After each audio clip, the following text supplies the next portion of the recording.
Welcome to the Twin Cities Real Estate Show. I'm Chad Vandelot. Joining me in studio today is Brian Durham and Kirk Duckwall. Hello, Facebook. Remember, if you guys have any topics that you'd like us to talk about, feel free to call in. You can call us at 612-207-5388. Also, if you'd like to see our upcoming events, such as home selling classes or VA financing classes, you can check us out on Facebook, which you're doing now, or you can check us out on housegeeks.com, our website. You can find all the latest and greatest searching and researching tools on there as well. We have another thing that's coming up that Brian Durham's been working really hard on, the Heroes Home Advantage. So you sure don't give me any credit. That's because you really haven't done well, it. Kirk, you really don't deserve credit on this one. And by the way, you're supposed to be setting up the show so we can get going here and not bore these poor Facebook people to death. So, Brian, why don't you tell us about all the work you've been doing on the Heroes Home Advantage program? It's Minnesota Heroes Advantage, Okay. not Heroes Home Advantage. That's another program. But Minnesota Heroes Advantage, it is a program that's been designed for people that get back to the community. So veterans, active duty, National Guard, firefighters, police, EMS, all those people that kind of do things for the community every day and sometimes go unnoticed or unrewarded. We teamed with a few people. iLoan is one of the supporters of this. So thanks to Charles. Barb Rodriguez and Network Title. You keep doing your thing. I got it. They're involved. Bond fees involved. We have James at Country Financial is helping out. So basically what we've done, we put together a package of discounts and or free services. Total value right now is upwards of $2,000 on average. And that includes also a donation is going to be made back to different charities that are going to support the cause also for every deal that we do. So really excited about it. Website is getting its finishing touches put on actually tonight. Should be live here hopefully by the end of the week. That's going to be like perfect timing. Memorial weekend, we get to It's getting ready to go live. And then we are working on our first sponsorship event for that. More details to come. It's going to be fun. We're going to tie it in a lot with education, home buying education for those people too. We have some really cool challenge coins that are done and ready to go. So it's exciting and it's fun and it's going to be something that really feel like we're doing some good, giving back to those people that give so much to us. So yes, if you are a veteran or first responder, National Guard, police officer, whatever it may be, and you are thinking of making a move, reach out to us. Yeah, get one of our coins. Or if you know somebody who is in that position, reach out to us, and we can get you one of these coins, which then they can utilize to cash in on all these benefits. And here is one of the coins. If you have any questions about the program at all, feel free to give me a call. You can reach me at 952-220-6386, or you can email me at brian@minnesotaheroesadvantage.org. So exciting, looking forward to it. Should be fun.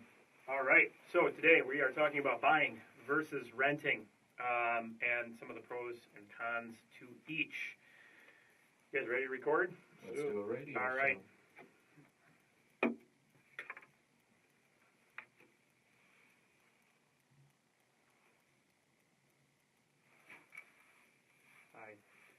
I took care of that. There you go. All right. Remind me after the show, though, to check in with her. Business never stops, does it? Not Here even we go. for radio. Here we go.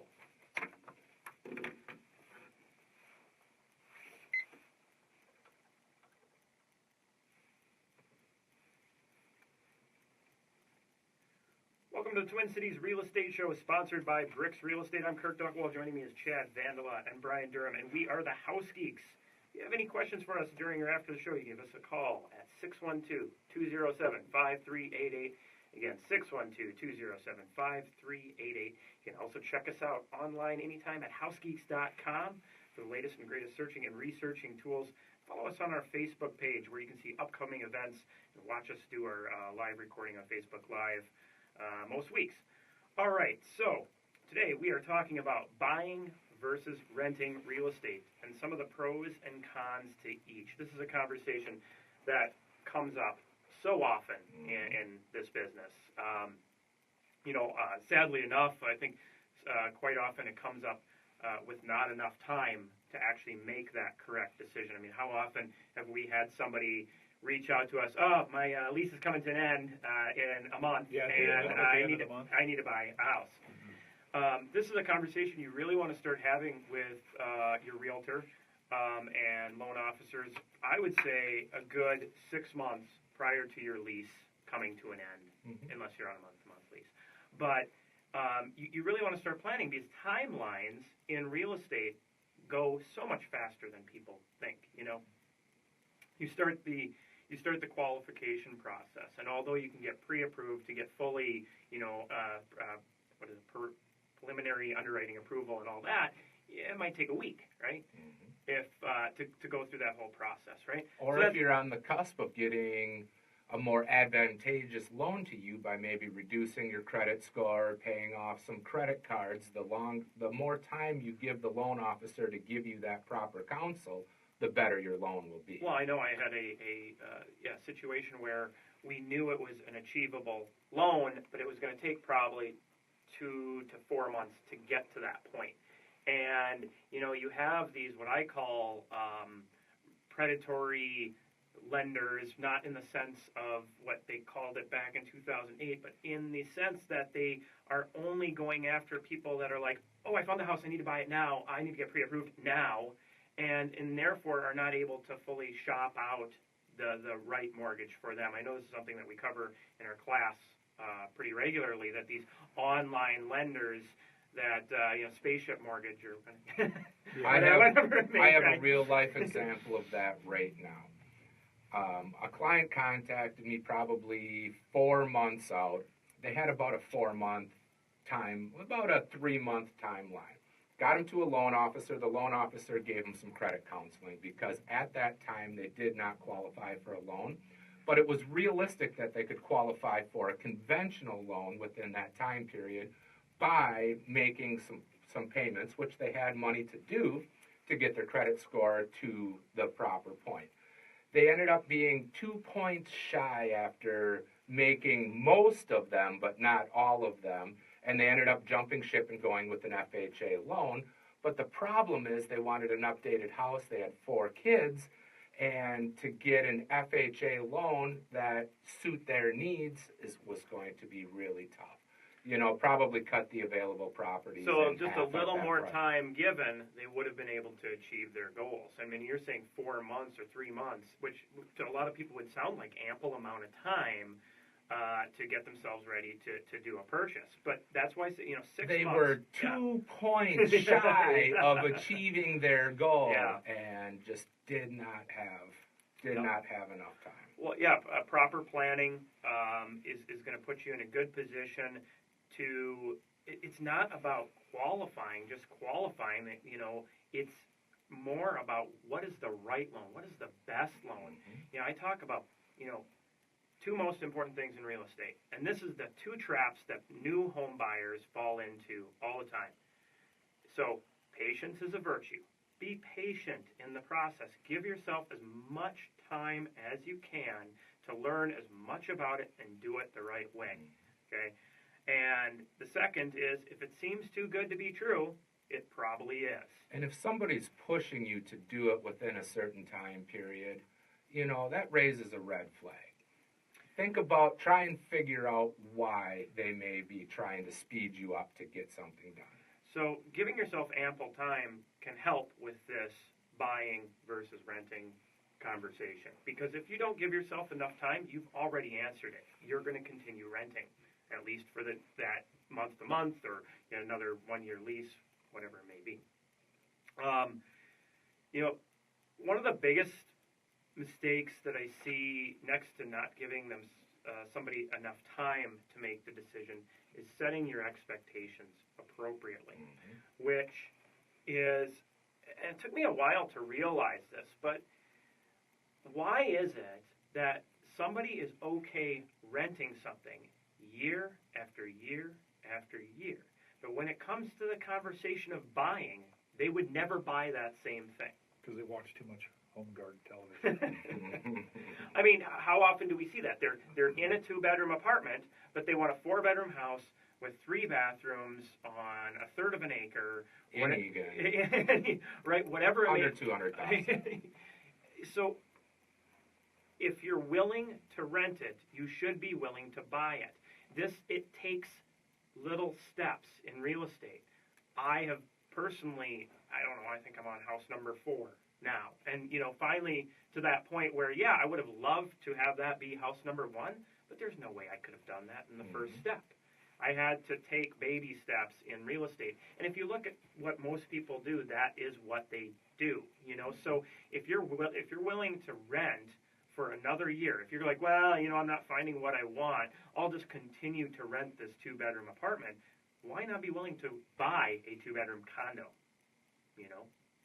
or something else? There are some reasons why you may, if you're only going to rent for 1 more year, there may be some reasons why you're not going to buy. Well, the problem is, are you going to be around this area in a year? That's something to consider. And there's a couple. But it's going back to setting that expectation. If that year comes up and that expectation is still at that same point of the 4-bedroom house, the 3-bath, the likelihood of that actually being achieved, and then it's just going to turn into another year of renting, and then another year of renting. I knew somebody I talked to down at Upper Landing in St. Paul. She's renting down in the Riverview part of that.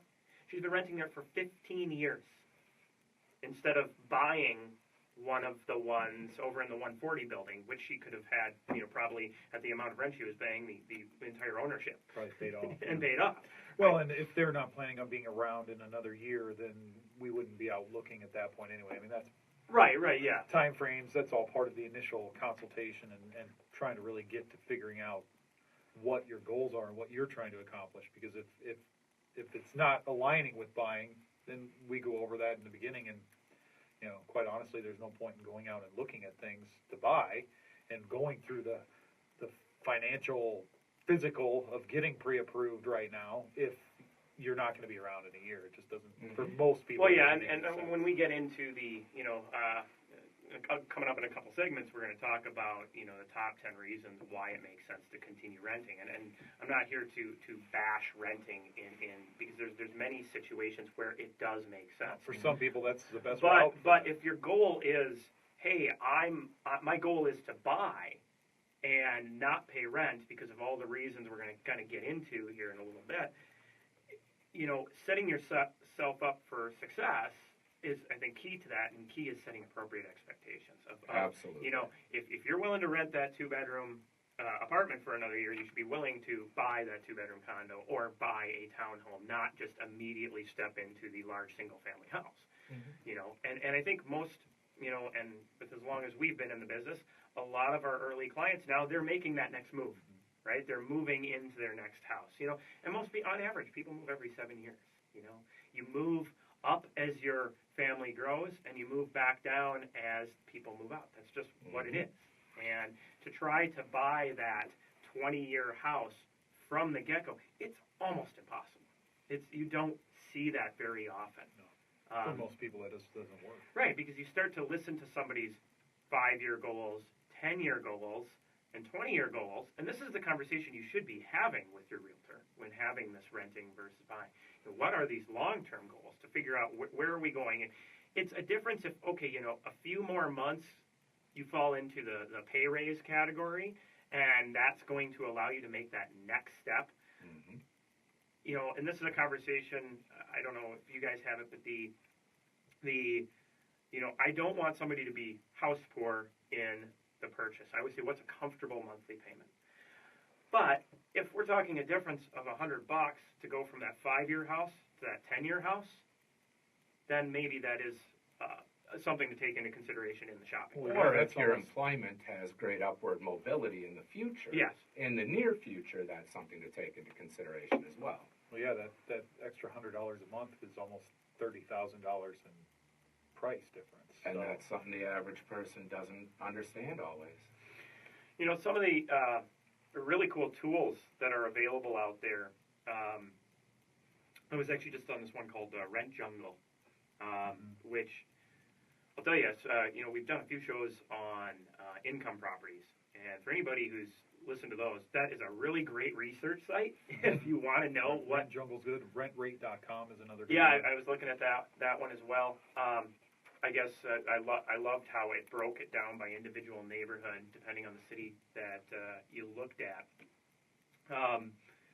And yeah, I mean, you can go back 7 years in history and see what was a one-bedroom going for, and now what's the average. At the same time, they actually have the current rental properties, so not just the averages, but the current, so you can really kind of line things up and really gauge what to expect as an investor out there, because I know that's a common question that comes up on income properties is what can I expect to rent this for?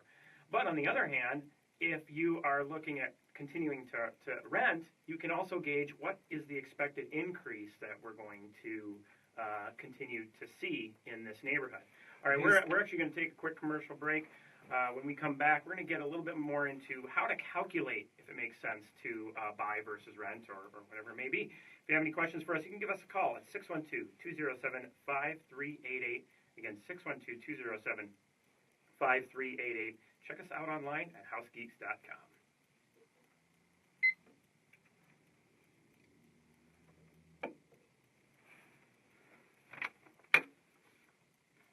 What were you going to cover? Oh, I was going to say those sites are great for the millennials too. They can go in there, they can see, you know, where rent prices were, where they're expected to be. We didn't think millennials were going to want to purchase homes, but they're also they also really have wanting. the accent. Yeah, they're one of the biggest populations of people buying Well, I think homes they're right now. seeing the rent just skyrocket. All right. Exactly. Well, yeah, let's chat. Oh yeah, subsidizing. We didn't get into affordability, which you were going to cover, right? A little bit. Just keep going. Just keep going. We got some things to take into consideration, right? Oh, sure. Yeah. All right. You ready?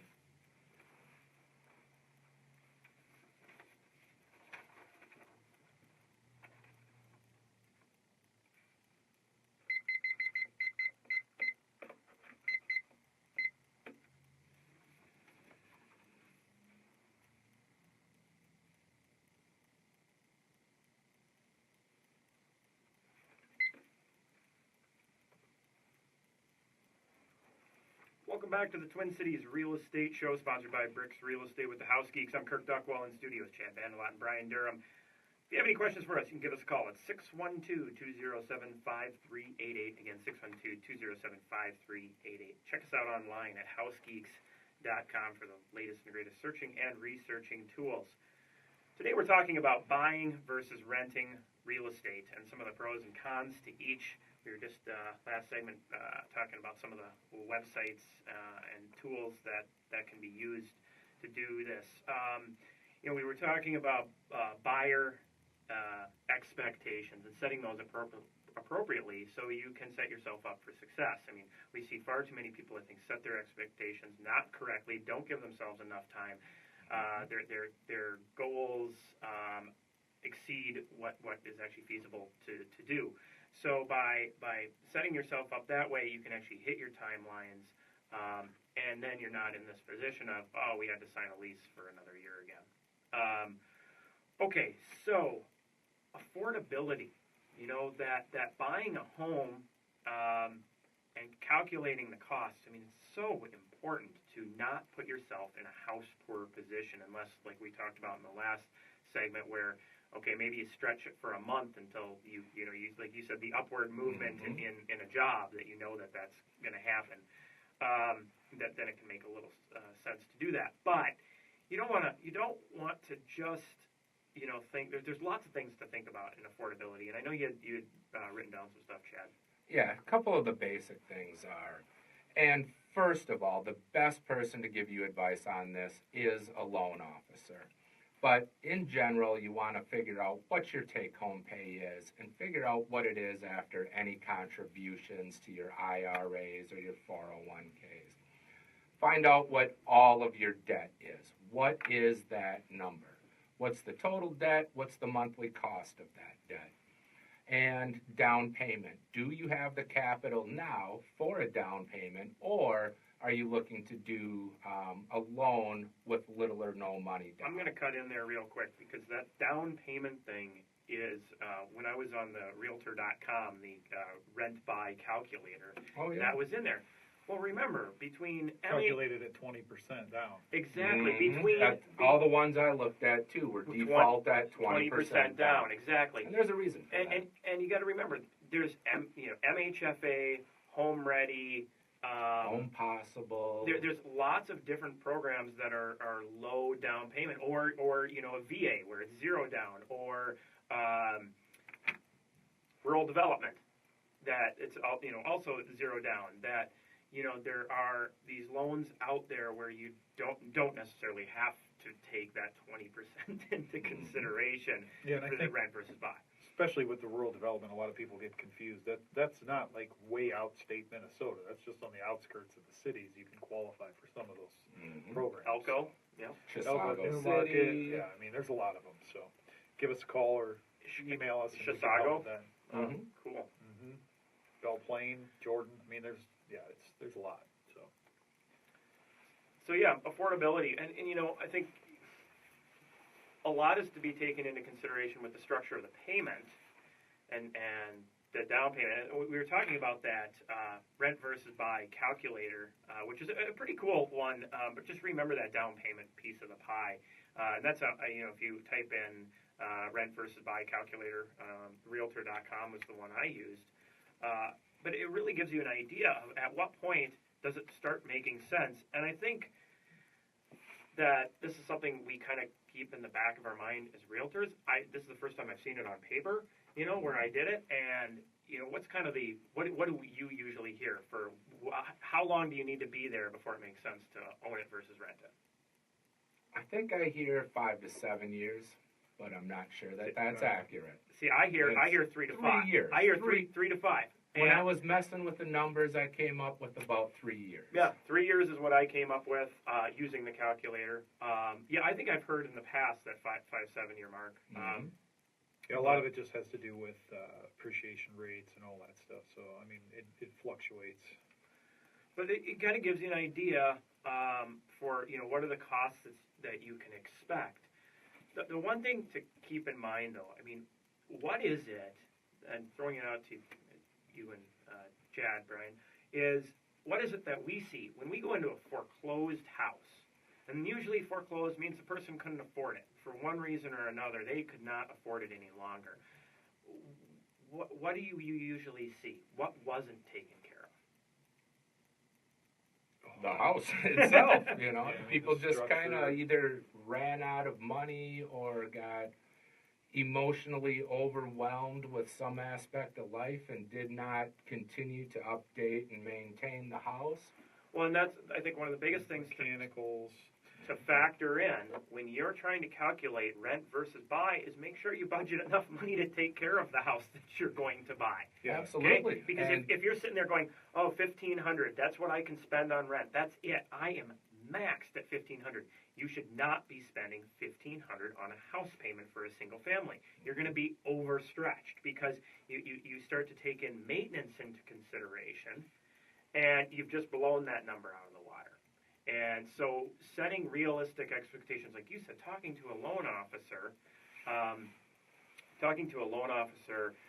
is really critical as to, and maybe go look at a few houses and get an idea of, what might this thing take to maintain? Well, it's also why sometimes you'll go out to get pre-approved, and just because you are spending $1,500 a month on rent now, and you're making that payment, you might not get qualified for a payment that's going to be $1,500 a month. So Or you might get qualified for one that's $3,500, but you've only been paying $1,500. But that $1,500 is what's comfortable for your style of living. I mean, that's why I say calculate, figure out, and this is something you need to do as the person who's looking at renting versus buying.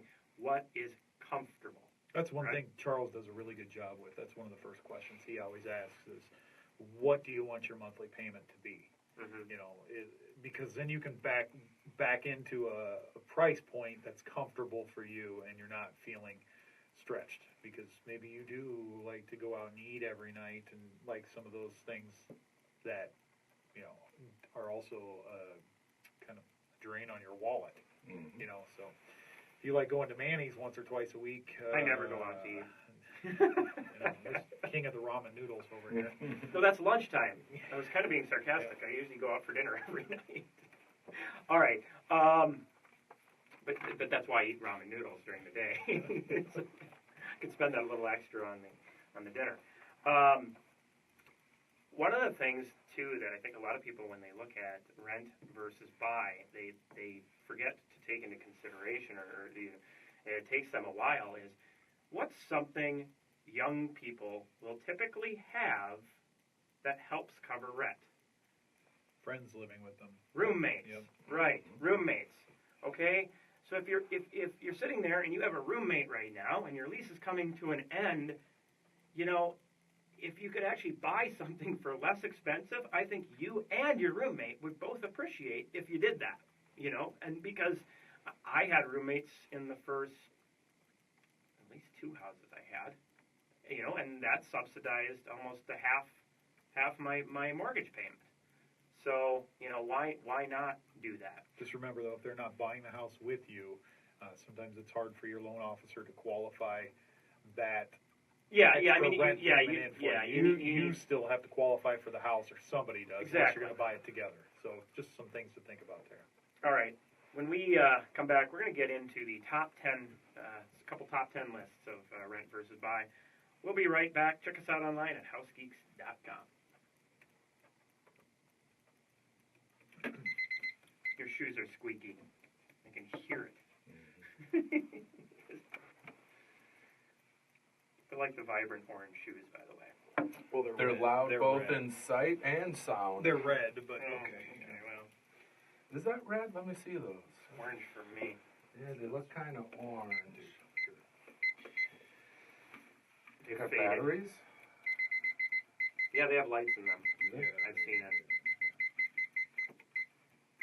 You saved them Are for you high school. Are you a sneakerhead? They're my safety shoes. You gonna play in traffic today? Possibly.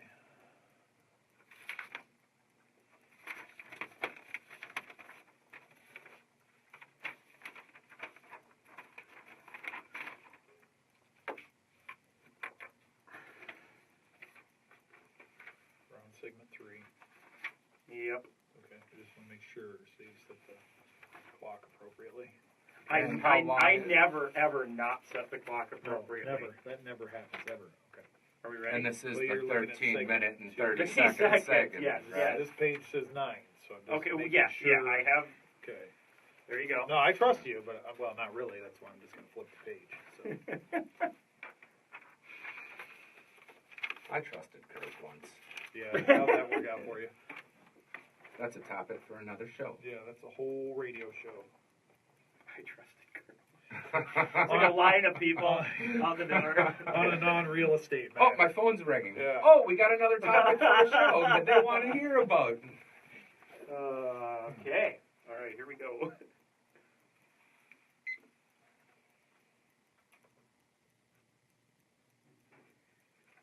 Thank you for tuning in to the Twin Cities Real Estate Show on AM 950 with the House Geeks. Check us out online anytime at housegeeks.com. Follow us on our Facebook page to see upcoming classes and events. Or you can give us a call at 612-207-5388. Again, 612-207-5388. If you're thinking about buying or selling a home or just have a real estate question, we'd love to help you out with that. Today we are talking about renting versus buying. And we've gone through kind of some of the setting expectations appropriately, calculating out and some of the websites that you might want to utilize, the rent affordability versus home affordability as well. So I wanted to get into, I printed off a couple lists, and I'm going to play a little devil's advocate with some of these. U.S. News printed off top 10 reasons to buy instead of rent.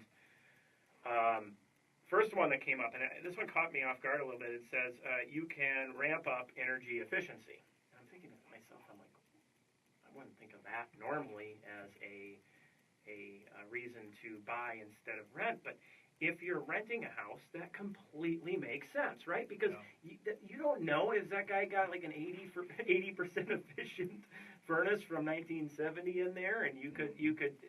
That's running at about 40% efficiency now at this point. Because it hasn't been cleaned, hasn't been maintained. Exactly. You know, do you have that giant wall unit air conditioner? It's gonna be where you can watch the electrical meter spin. Yes, the other one that has to be hooked up to the 220 outlet.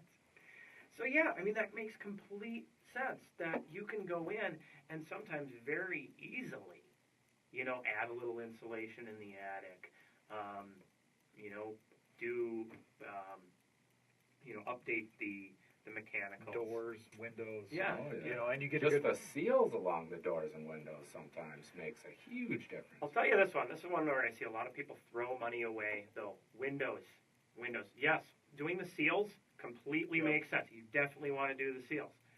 But people will go out and take a perfectly good single pane window with a storm and get rid of that and replace it with the dual pane argon filled, and they'll spend $30,000 to do that. You will never get your money back. And if you don't believe me, I got some great pictures I'm happy to send you that I've taken with a thermal camera of in the middle of winter the efficiency difference between the dual pane argon filled and it was actually in the same house. They had an old window and a new window. So I'm like, oh, this is a perfect example to take. Well, a lot of times you're better to spend a little bit of money and do some good insulation around that framing.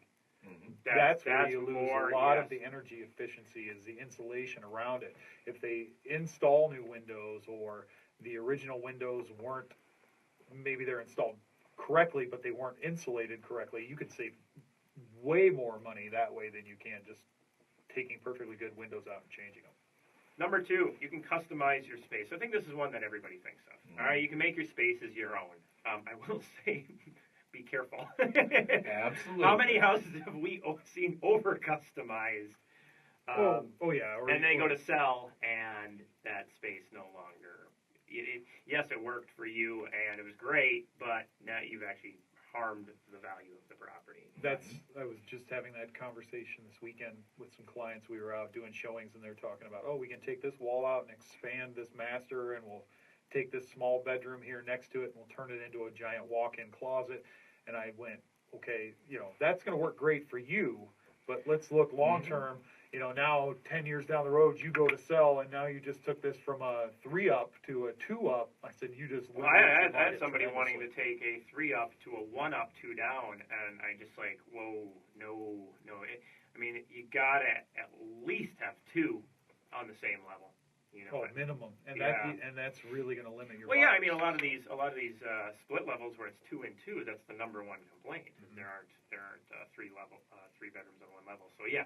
You can customize your space, but make sure that before you do it, you think about all the possible ramifications of that customization. And think about your demographics, Changing bedrooms on one level is a big deal out in places like Egan, Apple Valley, Rosemont. Now, if you're up in northeast Minneapolis, where it's a little more urban of environment, it's still something to consider, but your demographic up there is a little bit different, so you may get away with it in more of an urban environment than a suburb. So the next... 1 second, Facebook. We have a door knock. We're recording a show. Yeah, just move it. Oh, yeah. No problem. The stuff you never hear on the real radio. Yeah. Sorry about that, Facebook.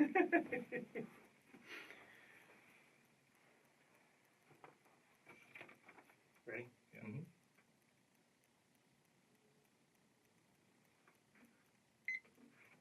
What was that 35, 40 seconds? No, not even that. 10 seconds.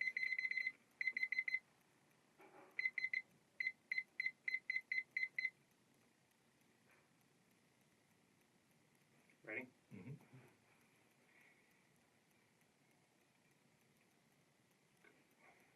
I'll take it back when we go.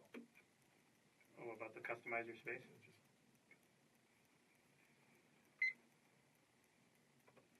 So yeah, so customizing for yourself, you want it to be comfortable, but you do want to take that long-term resale approach with things too, because you're out looking, you get struck about, ooh, I could really do this, and it's going to be great, but that's also where when we're out there with you and we're talking these things through, and we're going, okay, but I want you to think about this, and we're kind of playing that devil's advocate. We're doing it in your best and interest, sometimes it makes just a lot more sense to find a house that maybe is a closer fit for those things that you want to do.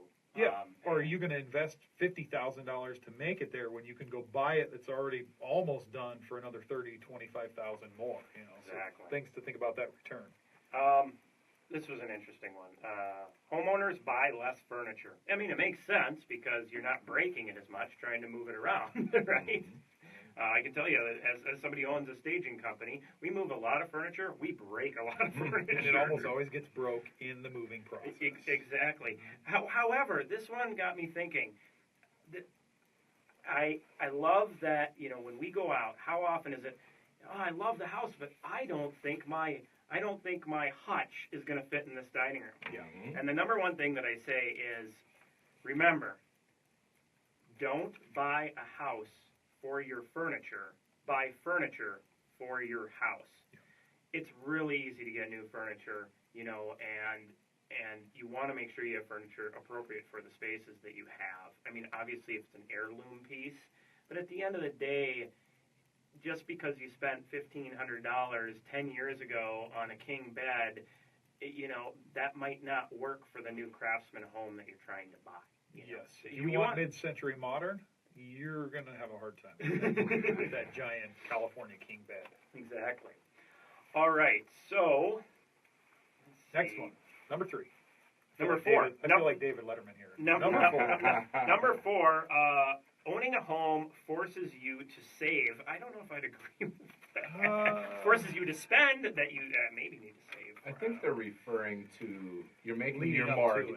You're making your mortgage payment, and a portion of every month of that mortgage payment is going to equity. Therefore, you're being forced to pay your mortgage payment because if you don't, the bank comes and takes the house. And a little bit of it goes into the kitty. Now, when you get to the end, more of it goes into the kitty. But. Well, there's that too, but I think it does force you to save for that down payment, for planning into the future. And if you get into that habit, what do they say? It takes 3 months to develop a habit. So if you're leading up and for a year or 2 years previous, you're setting aside that $400 a month, and you're getting ready to make that down payment. Once you own, maybe it's not 400, but maybe you can keep going at that 200 pace for that extra savings could help. Well, and it's important to point out, if you are going to own, having that history of being able to save is pretty important in case your refrigerator goes out, or you need a plumber, or you need maintenance on it. What credit cards are for? That's 0% financing for. For 6 months. For 6 months, and then they go back and whack you for 25% if you don't pay it off in the 6 months. Exactly. All right. Number 5. Home ownership allows you to build a second income stream. Yeah, you brought up the point earlier about having renting. a roommate. Yeah. So. And I've been seeing a few more people that are cohabitating. Well, not necessarily husband and wife, but friends. Well, I know we've talked about the Airbnb. You do have that little apartment thing you had down in the basement. Mm-hmm. And I was in one this weekend where they were renting a room out upstairs and renting a room out downstairs. Airbnb style? Or just renting? No, just renting. It was a little different for showing, but it was that the one in Minneapolis? No, it was not. Oh, I looked at one that was really an interesting one. Yeah. I'm seeing more and more multi-generational living as well, where grandparents are coming back and living with the family, or kids in college. So this one made me chuckle a little bit. No landlord to kick you out. My first question was, what are you doing? Yeah, should you own a house? Yeah, if you're having those kind of parties, you probably don't want to have them in the house you own anyway. And if you are, don't get a condo or a townhouse. These are the 'cause ones might still be a these are problem. the foreclosures that we go through. I was going to say, and or if you're not making your rent payment, guess what? The bank's going to kick you out too if you don't make your payments. No, but in all sincerity, you know, prices are high right now. I've seen a lot of landlords that are wanting to sell their properties. So That's true. when a landlord cashes out in a market such as we're in right now, you do run the risk of being displaced. If you We see a lot of that because Absolutely. of values right now. Yeah, and I have a client right now, a couple of them, that is exactly what they're doing. I've got one right now as well. So number 7 kind of goes back to, in fact, you never need to speak to a landlord ever again on that. I don't know. There's pros and cons to that because landlords can get things fixed sometimes. I was going to say, sometimes if that toilet breaks in 3 o'clock in the morning, you can call the landlord. They're going to pay to fix it. Now you have to.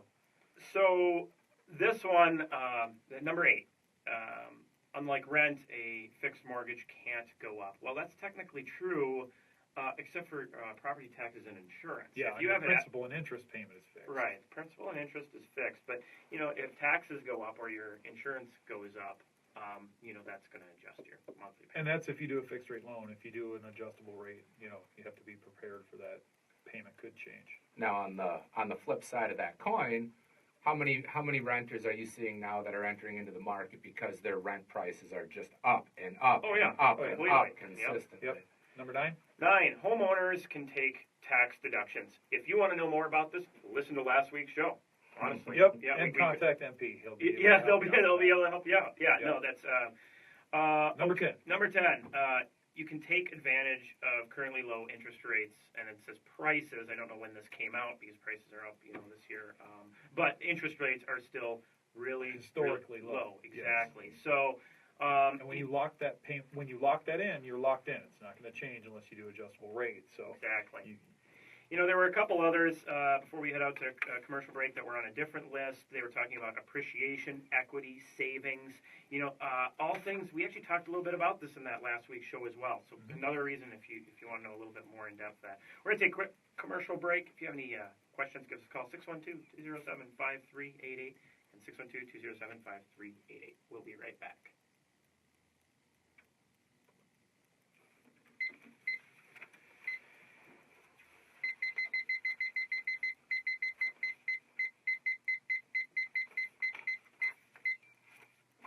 Now we're on to rent, not buy. Yep. Ready? Mm-hmm. what's Go right into the it. time on this one? 8:50. Okay. This is 8:50 a.m. No, 9:50 a.m. But 8:50 segment.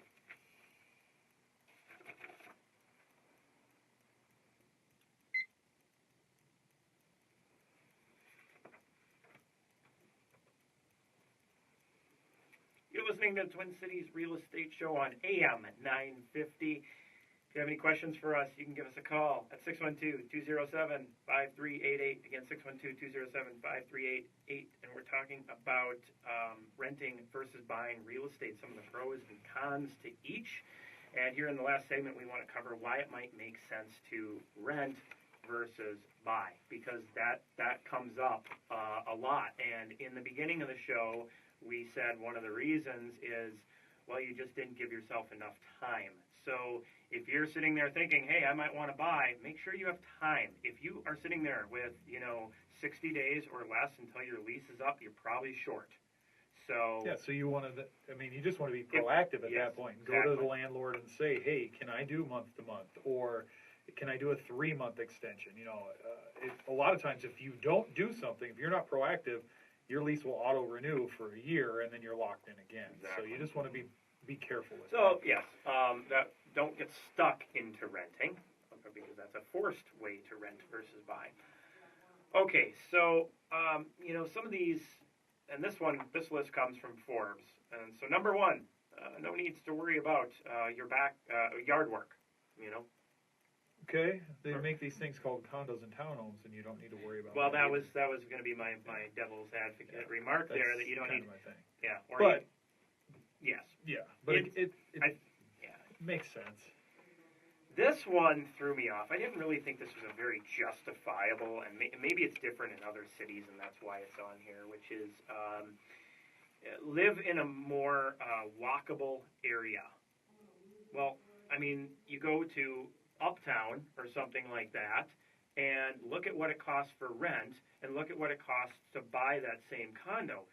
It's a good $200 or $300 less a month to buy that same condo than they're charging for rent there. However, if you know that you want to live in Uptown for right now, for the next year or 2 years, and then after that you're going to want to move out differently. Well, that's one of the other reasons that comes up. That's where but I wouldn't sit there and be like, well, I want to live in downtown, and so therefore renting makes more sense, you know. But if it's I want to live right next to this particular restaurant, and everything's a rental over there. So I don't want to walk 3 blocks. I only want to walk 1 block. So I'm going to rent. Throw away hundreds of dollars. You could eat there more often if you want. You could catch an Uber. This is supposed to be the segment about why renting might work better for someone. Enjoy more free time. Honestly, for single-family homes, this completely makes sense. Oh. You're going to definitely have more free time if you're renting an apartment. Granted, most owning single-family homes, they still make you maintain, or renting single-family homes, they still make you maintain the yards and stuff like that, shovel. But yeah, that can be hours of maintenance. Yes, that can mowing, cleaning your yard, raking in the fall. I get tired just watching my lawn mowing people mow. But here's something else to consider too. You can always pay somebody to mow your yard. Yeah, I know. That's what I was. You can pay somebody to plow your driveway. Right. You can, but then it's also that's offsetting that. Now if you're paying someone to do that, you're offsetting that savings that you get by buying versus renting too. So, I think really, when it comes down to it, a lot of these on this list I can really argue with. Obviously, and I'm probably being subjective because being a real estate agent, but I mean we see it all the time. A lot of these I call excuses, and which they are. If somebody's trying to make excuses to rent, well, it's like number 5 here. Excuse yourself from costly updates. You don't think if that person who owns that apartment or owns that house goes in and updates it, they're going to not raise the rent? Because they will. At the end of the day, it's a business. Somebody's going to pay for that eventually. Exactly. Just but you get to things like maintenance, ongoing maintenance costs. Yeah, that's understandable, and I think at the end of the day, it really just comes down to time. If you're going to be there for 3 years or less, or you're worried it would be 3 years or less, then it completely makes sense to rent. Financially. If you just move to the area. And you need to find out exactly. Yeah, where you're going to be working, you're not 100% sure long term, or if your job does have, if you have to move around within your profession around the country to continue to move upwards until you get to where you want to be, sometimes renting does make the most sense. Yeah, I think, and one of them we'll get to in a second, number 8, which kind of gets to that, but. So next one is number 6. Upsize is easier when your family grows. Is it? I mean, you still have to move. I think that's a coin toss. And I moved last year. I don't want to move again for a while. Invest on your own terms. I don't quite follow that one. Number 7.